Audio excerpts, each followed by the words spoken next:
Let's get this replay paused at the 15-second mark at the 1x speed, and we can get this started right away. So, actually, I'll give you a little background information as you guys are waiting to get this guy unpaused here, but this is that one strategy that I was talking about that I thought of just when I got word of what the Goblin Alchemist, what his abilities were. And as I was, this is a long time ago that I thought of this strategy. I've done this strategy so many times, but I haven't really found any matches that I've done audios on that are really, well, the replays that I at least saved, that audios could be done on them. So I decided I might as well try this strategy out. This was an in-house GGL tournament that we had. So let's get this unpaused in 3 seconds. We can actually get this guy started here. 3, 2, 1, unpause. Alright, so we're getting this started off. As you can see, I am going to go for my neutral hero. Now, against Orc, excuse me, against Orc, I'm not going to get the Beastmaster first for a neutral hero, nor am I going to get the Firelord first for a neutral hero. In my opinion, the Firelord really couldn't match up the potential of what I'm going to be doing on this map, and it works the best on this map. I really wouldn't recommend trying this strategy on many other maps. I do have an idea. It's because you're archers and dots. That's right, I'm just getting archer dots. Now, it's what the heroes make up that make this strategy so powerful. I'm going to go for the Panda and Brewmaster first, and I think you can try to take a guess of what I'm going to get as my second hero.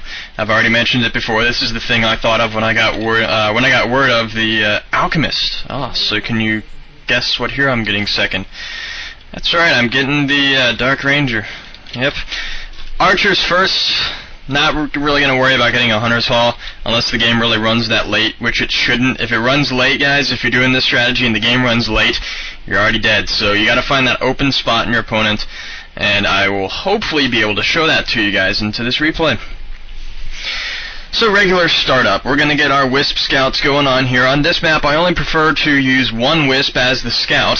If he was random, I would go for 2 Wisp Scouts, but obvious reasons behind what I'm doing here. Scouting the one closest to me first, because I can, and, excuse me, again, I really don't need to know which part of the map that he's in. I just know that he's in either one of those, because I'm not going to use a Panda and Brewmaster harass on this guy. Hell no, I'm not going to do that. So I'm just sticking with what I got. I make enough to where I have about 15 out of 20. That looks good. Let's get this Panda out for me. Alright, so once I have that out, I'm able to get some good creeping done, actually. I can probably, I will creep out the sea turtles with just 1 Drunken Haze and a few archers. Actually, if the Ogre Warriors and the Forest Trolls were a little bit closer and Drunken Haze affected all of them, I can just run on over to those and creep all those right now. That's the power of Drunken Haze. And you're actually going to see a little bit into this replay how strong it really is when you go creeping with it. But I do kill the little guys first. Just some chump experience in case this happened.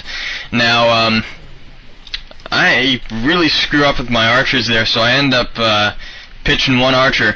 But I do use a Drunken Haze, and it nails that grunt, so that gives me some time to get a few shots on this. I know I'm not going to kill the grunt. I know I'm just going to get it very, very weak. Hell, I just cut its health in half. What I was trying to do is just to try to make him back out for a little bit while I go ahead and try to get that 1 creep done, because he is really intent on killing that sea turtle. But I get the last shot on it. Yay, go me. And I am once again on the run. Best thing to do, I mean, I knew that detonate would hit the Panda and Brewmaster, but no worries, I do have an Ancient of Wonders. I can get that mana back in no time.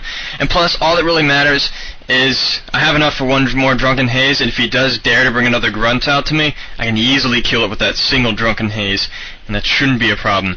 And once he saw that I got rid of those creeps, there's nothing really too much that he, that he can do.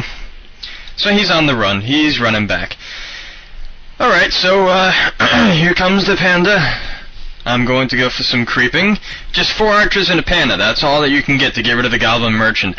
I'm really confident that I can get rid of these creeps early, because I doubt that he would try to run over to this area to like try to try to creep jack me, because I don't think many players are known to get rid of these creeps at this level. But just to make this process a little quicker, just so my Pandaren Brewmaster isn't insanely weak, I use a Drunken Fire combo on these creeps just to kind of cut their health down just a little bit. It takes about 90 health at a level 1 Drunken Fire that you cast on the guys here. Don't get my Tome of Experience, damn it! You know what, I really wanted that. I would have had level 3, and if you have a level 3 fire at this point in the game, it's just going to be so nice. But I don't, unfortunately. And this is sort of a foolish move right here, trying to get rid of these creeps, but I realize if I can get rid of these fast, if I can just pick up that item, then I'll be in good shape. Because I was expecting him to go ahead and harass, because I realized at this point, he would have definitely gotten his 2 creep areas out, which is the green and the orange creeps. I knew that was coming. And so, if it wasn't for his army being there, once I pick up my item, I let the archers finish off the rest of the creeps. They're not really going to hurt them too much when they do piercing damage. So I just I was going to do that, but I wasn't able to. So anyways, I just detonate in front of one of the wolves. Well, at least make an attempt to.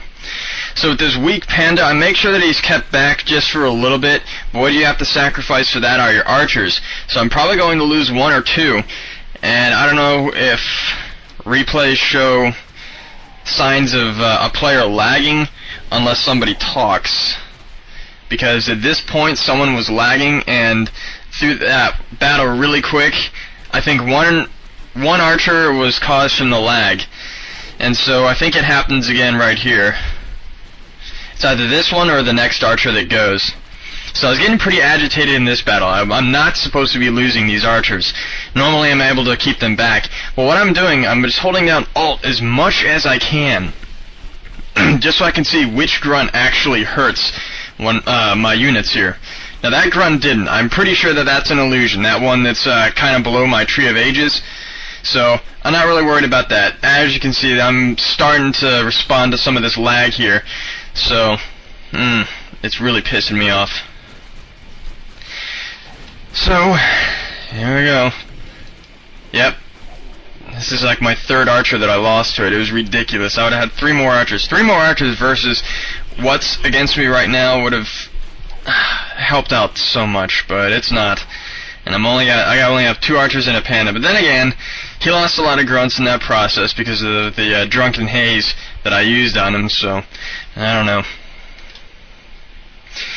Anyways, I'm getting 2 Ancients of Wind, because by the time I get the Alchemist out here, I want to have as many units as possible. Or before I would get, there we go, he finally left.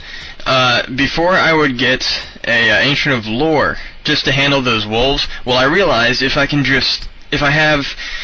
gotta think of the real combo at hand here. If I get enough Druids of the Talent out there, I should have no problem at all. I should have enough mana and enough magic damage, even with that, to get all their units lowered with their army. And then I top it off with the Alchemist here. Wow, look at that guy's name. I swear to God.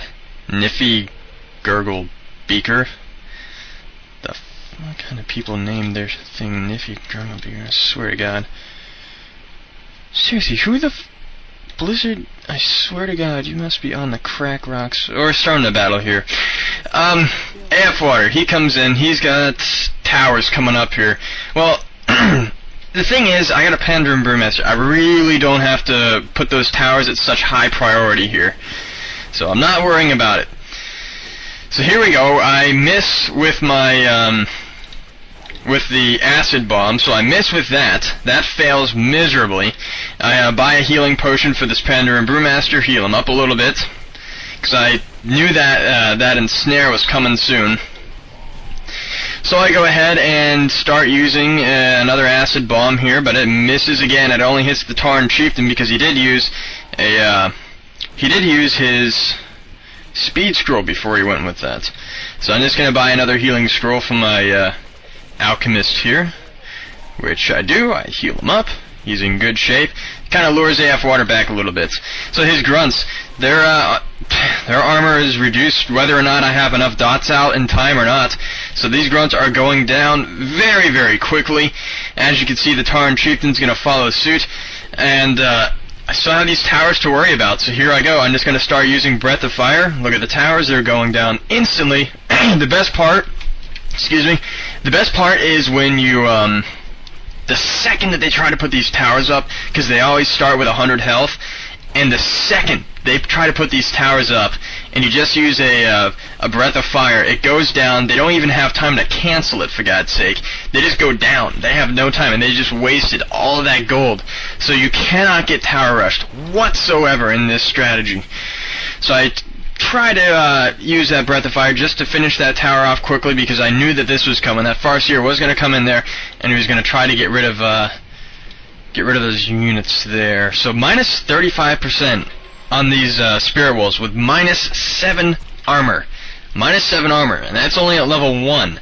If I even get to level 5 with this guy, they're going to have minus 9 armor. Doesn't matter what damage type that you have, it's going to deal extra damage. It's going to deal insane damage. So that's the purpose of this strategy put into effect right here. Any damage that you chuck at them, they're going to be weak to it. Well, the advantage is these grunts, they got heavy armor. They'll take the full damage from piercing. So if you do that and give it a little, minus some absurdly high amount of a number here, yeah, they're not going to last very long, I can guarantee you that. So I'm waiting a little bit just for my heroes to get ready. I'm waiting for their health to get up a little bit. And at the same time, I'm making sure I have a decent amount of dots. I only have about 4 right now. That's a good amount considering the army size of both of us. So there I go. I set myself out, and I want to make sure first. I have a Ring of Protection +3. The Pandaren Brewmaster is a strength primary hero. He's got a lot of hit points. He can take that damage. So I'm planning on selling that ring. And besides, he has a Potion of Healing. That's the best thing, because he'll see this weak panda. That's the first thing he'll try to ensnare. And he's going to waste all this time trying to get rid of a panda. It's got a lot of health. It's not going to do much. So I make sure I double stack my heroes with some healing scrolls. So, because I do recognize that he did use that shockwave, so that's going to be a painful thing to put up with. So after that goes through, I'm ready to attack. The first thing I would attack, if he doesn't have any buildings in construction, that'd probably be the Voodoo Lounge. So I'm going to head towards that, because I don't want to give him the opportunity that he gave me with my shop, how it kind of saved my heroes for a little bit. So he uses his shockwave, so off goes my first healing scroll that totally undoes that. So I use my combinations here, the Drunken Haze, along with the minus armor, along with the damage given through the Breath of Fire, and the gradual damage from that, and the gradual damage that's dealt through the Acid Bomb. Their units will not last. It's the best thing, I swear to God. It's the most, this is a fun strategy to do. And so with that, the Tauren Chieftain is at minus 7 health. I was going to nail that thing next, if not the Farseer. And that's already the game. So 45k for my score, for 33k for his score. Archers and dots, guys. Archers and dots. So that pretty much sums this one up for you guys. And I will talk to you all later.